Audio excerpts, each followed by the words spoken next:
Welcome to AJ Ferrara and Brian Linton Circuitry Special. I am Brian Linton. And I'm AJ Ferrara. If you take a look at our circuit, which is the differential amplifier, we have over here on the side, we have it plugged into the DC output generator with positive, negative, and ground. And then we have our circuit with our resistor values. We have R3 and R2, which are the same, and then R1 and R4, which are the same as well. And Brian's going to talk to you about what the ratio will give for the common mode gain. So in our circuit, we created a ratio between the resistors of 10 to 1, so therefore it will give us a gain of 10.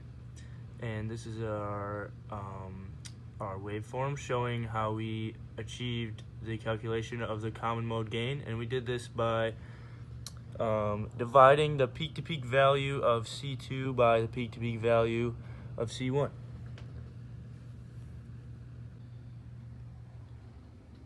Welcome to part 2 of AJ Ferrara and Brian Linton's Circuitry Special. I am still Brian Linton.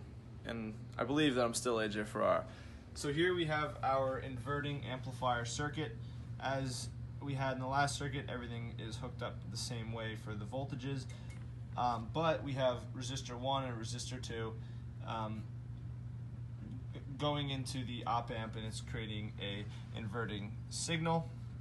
So if you look at the waveforms, we have our gain graph here, and we can tell that it's inverting because it starts higher around 10 and then it dips past the equilibrium line at 0 and crosses over. So hence that makes sense, because inverting, it goes from around 10 to around negative 10 and keeps going. So as it flips, you will know that that is an inverting amplifier circuit.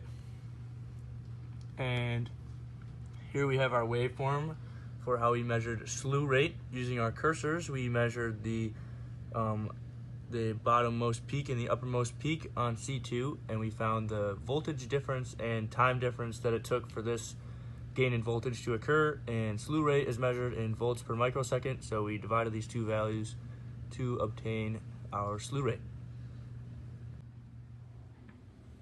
Welcome to the third and final part of AJ Ferrara and Brian Linton Circuitry Special.